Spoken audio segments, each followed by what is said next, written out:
Hello and welcome to Frank's School.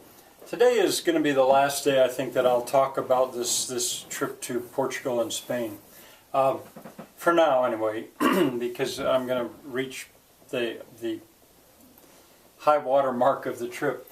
But let's back up a little bit. Yesterday I was talking about the warp and weft in a basket. Weft, not that word, welf or whatever. That was spelled wrong. Another thing, tomorrow, I think, or at least the next video, I think tomorrow, I'm going to start up with class vocabulary. And you could, videos 29.1 and 29.2 would show you how that process works. And yesterday I talked about this course as if it were a basket, and I said now and then there's other wands that I'm going to weave. Well, I'm going to be dealing with the archaeology wand for about a week, I guess, and there'll be a nice transition, I think, from what I'm going to speak about today into what I'll be doing. So it's like I'm working on that particular wand. And one other thing I said, I mentioned kilocalories as currency, and I said that I didn't want to get into that. I'm not prepared to get into that in detail. I will eventually.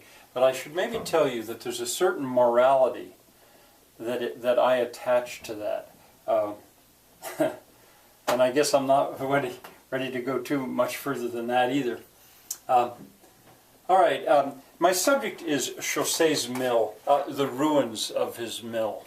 Xose, he lives, he's a professor at Santiago de Compostela, and my daughter and I visited him last year. And in the Tour d'Europe, details of the Tour d'Europe from earlier this year, videos 2.24.1, 2, and 3, I think those are the three, where here I probably talk about the mill, and here, there it's my film footage, and here it's Erica's pictures that she took. I think that's right. There you can actually see the site. Now, at that time, I got very excited about it, the fact that it was deserted, he had it. But what I should say is that Xose and I have this in common. And he figured it out before he'd even met me. We both own land that was once very busy, but was deserted. In my case, it's a village. There was an entire village here, maybe 100 people lived here, and the mining on the mountain, and that was the main thing in the timber industry. But it's gone, and as I said yesterday, very few people even know it was there. No one knows exactly what its name was originally. I think I'm going to call it Conemaugh, but that's me, and you'll hear more about that. In Xose's case, he bought land that had been in his family and gone out of the family, and he actually has ancestors who had worked in that mill. And that mill, it's a water-powered grist mill. The wheel goes like this, or went like this. Well, but it was forgotten. An old man who's now dead, who died not too long after that, carved his way through the woods to make a path, so that, and to show Xose how he could get there to that mill. So it was very much deserted. If you go to these videos, this one, I think you'll hear me saying it's like Machu Picchu. It's been forgotten, but now it's been found, but it's buried in jungle. Well, that's very much the case here too. Machu Picchu is I don't mean to say it's equally important, but it's similar in some ways. Well, in the trip to Europe, I very much hope and expect that I won't be by myself, that I'll have one or two others with me, a German couple, and I hope so, because I don't want to do the driving.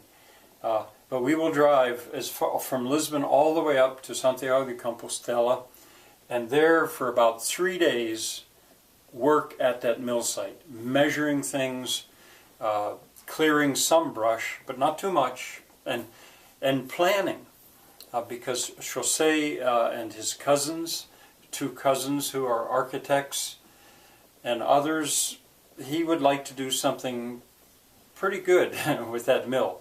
Not just restore it, but do something more. He's talked about maybe a library. We're going to talk. A lot of it is, we'll be talking about what are we going to do here. And he would like to involve me. He would like to involve an international committee. You watching this could participate if you want. And then when we have our plan together, then maybe next year we'll actually put together something big to do the work.